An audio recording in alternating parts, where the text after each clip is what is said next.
Good morning class 8। This is the second video of chapter number 5। Last video में हमने पढ़ा था police के रोल के बारे में और जो इन्वेस्टिगेशंस करते हैं वो कैसे करते हैं, और इन्वेस्टिगेशन की ड्यूटी जो होती है उसका क्या प्रोसेस होता है, और जो भी विक्टिम के थ्रू उन्हें जो भी गुनहगार मिलता है उसके अगेंस्ट वो क्या करता है, चार्जशीट फाइल करते हैं, राइट। अब हम अपना चैप्टर आगे कंटिन्यू करते हैं। अब हम पढ़ेंगे रोल ऑफ द कोर्ट्स के बारे में। अब कोर्ट का रोल क्या होता है, ठीक है। On receiving a chargesheet the court frames a charge against the accused. अब पुलिस जब चार्जशीट देती है उन्हें गुनहगार के खिलाफ, तो जो पुलिस जो कोर्ट होता है वो क्या करता है, वो उस गुनहगार को उस गुनहगार के अगेंस्ट एक चार्ज लगाते हैं। The accused must be given a copy each of the chargesheet, the FIR, the statements of the people question by the police. और जो भी दोषी होता है वो क्या करता है, मतलब उसको एक चार्जशीट की, FIR की, और एक्यूज मतलब उनको FIR की, चार्जशीट की, और जो भी लोगों के द्वारा जो क्वेश्चंस पूछे गए हैं पुलिस के द्वारा लोगों से, जो भी उनका स्टेटमेंट है उसकी एक कॉपी उनको देनी पड़ती है। The accused may be plead not guilty, deny being guilty and ask for trial. The accused has the right to be defend by a lawyer of his or her choice. और जो दोषी होता है, जो भी गुनहगार होता है, उसको भी मतलब उसके पास भी हक होता है कि वो अपना बचाव कर सके एक लॉयर के द्वारा। A lawyer who defend an accused in the court is a defence lawyer.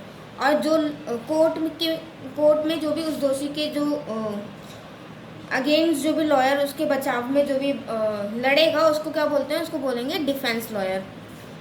Trial. अब criminal court has the power to make inquiries in connection with cases brought before its trial. The courts has to decide।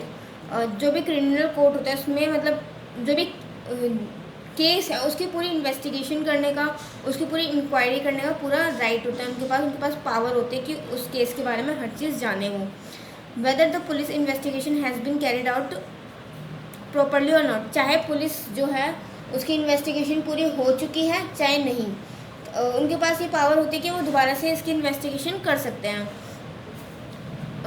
Whether the available evidence supports the charge brought by the police और not.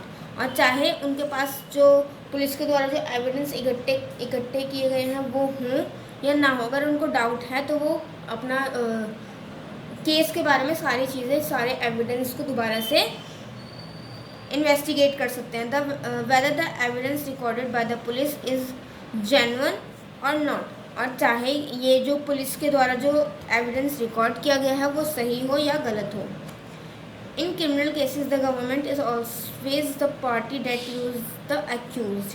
और criminal cases में क्या होता है कि जो government होती है वो हमेशा ही उस पार्टी के साथ होती है जो एक्यूज मतलब कि जो गुनहगार होते हैं, उनके मतलब जो भी होते हैं। अ lawyer who represents the government in court is called a public prosecutor. और जो लॉयर जो गवर्नमेंट को कोर्ट में प्रेजेंट करता है उसको क्या बोलते हैं, public prosecutor. Public prosecutor are appointed by the government. और ये जो होता है वो गवर्नमेंट के द्वारा अपॉइंट किया जाता है। At the end of the trial the जज गिव्स द वर्डिक्ट। और जब ये जो कोर्ट की जो सुनवाई होती है वो हो जाती है, उसके बाद जो जज होता है वो एक अपना स्टेटमेंट जो भी देते हैं वो बोलते हैं, if the court is satisfied that the charge are valid. और जब कोर्ट को ये लगता है कि हाँ जो उस पर चार्ज लगा वो सही है, तो वो क्या करते हैं, वो उसको पनिशमेंट देते हैं, ठीक है।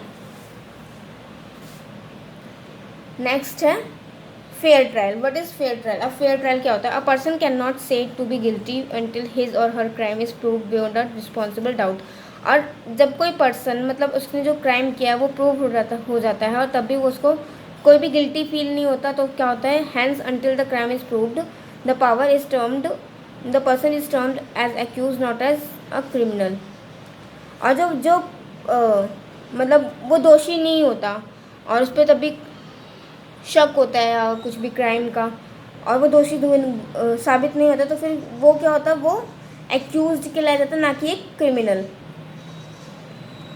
There are many mechanisms to ensure a fair trial. The accused is given a copy of the charge sheet so the accused or his lawyer can understand the charges. और जो कोर्ट होता है वो जो भी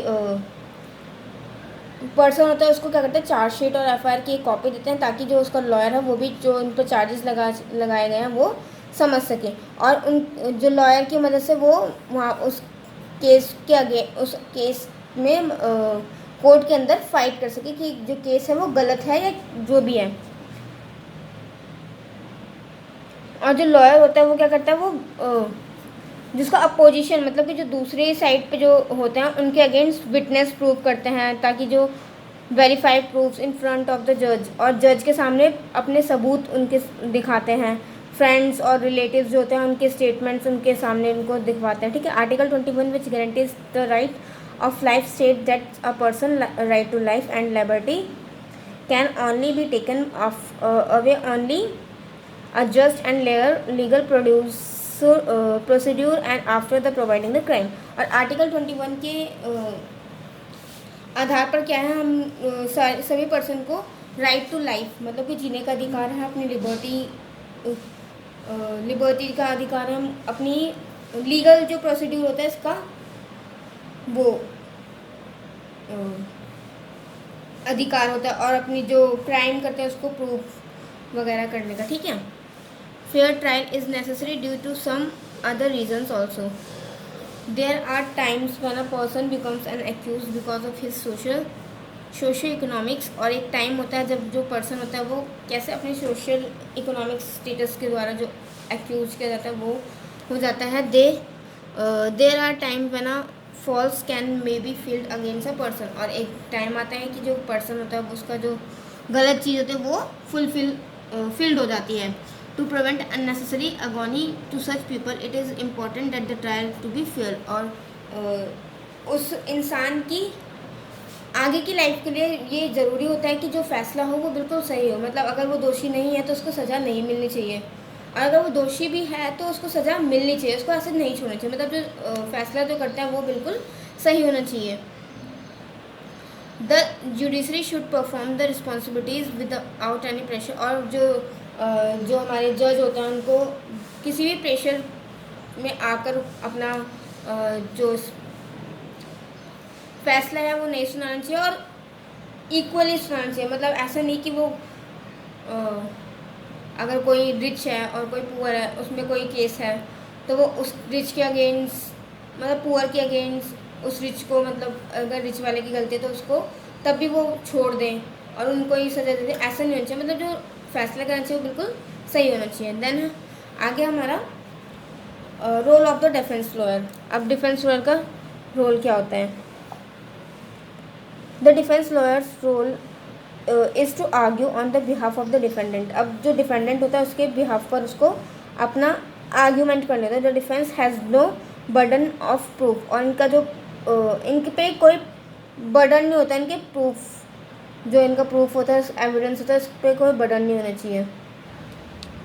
date is the defendant need to prove is his innocence. और जो भी उसका प्रूफ होता है उसको ज़रूरत होती है उसको शो करने की। It is important a defendant to obtain help a defence lawyer as early as possible. और जो डिफेंडेंट होता है जिसको बचाव की ज़रूरत होती है उसको ये ज़्यादा इम्पॉर्टेंट होता है कि वो एक डिफेंस लॉयर को जल्दी से जल्दी हायर करे। डिफेंडेंट्स लॉयर कैन प्रोटेक्ट मतलब कि वो उनको कम स्टेज पर ही उनको प्रोटेक्ट कर लेते हैं। ठीक है। जो डिफेंस लॉयर होता है अगर वो ठीक होते हैं तो कम प्रोसेस में ही उनको प्रोटेक्ट करते हैं। The defence lawyer can negotiate with the prosecutor to have charges reduced or even drop. और जो डिफेंस लॉयर होता है वो अगर वो ठीक होता है उनका जो डिफेंस वो करता है वो ठीक होता है तो फिर जो प्रोसिक्यूटर होता है वो उनसे ये कर सकते हैं कि वो उनसे जो चार्जेस और होते हैं वो हटवा सकते हैं या फिर कम करा सकते हैं। The defence lawyer can determine witness to call. और जो डिफेंस लॉयर होता है वो किसी भी विटनेस को बुला सकते हैं जो भी उनको चाहिए होता है। मतलब किसी भी विटनेस को अपने विटनेस बॉक्स में बुलाकर उनकी स्टेटमेंट दे सकते हैं। The defence lawyer can seek the temporary release of the defendant through bail, allowing the defendant to better assist in the preparation of a defense. अब डिफेंस लॉयर जो होता है वो डिफेंडेंट मतलब कि जो जिसको वो डिफेंस मतलब बचा रहा होता है उसको बेल के थ्रू छुड़ा भी सकता है, ताकि जो उसका जो केस है मतलब उसके बचाव के लिए जो भी प्रोसेस है उसको वो अच्छे से कर सके.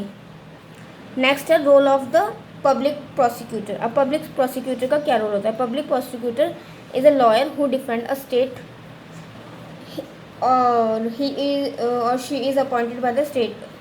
और जो पब्लिक प्रोसिक्यूटर होता है वो अपने स्टेट को डिफेंड करता है, वो स्टेट का लॉयर होता है और जो कि स्टेट के द्वारा ही चुना जाता है. He has conduct the trial अनबेसिकली. और इनको एक ट्रायल करना होता है मतलब किसी बेस पे नहीं, इनको अपने स्टेट को ध्यान में रखते हुए इनको अपनी जो कोर्ट में प्रेजेंट होना होता है. He must present all facts evidence witness before the court in order to help the court.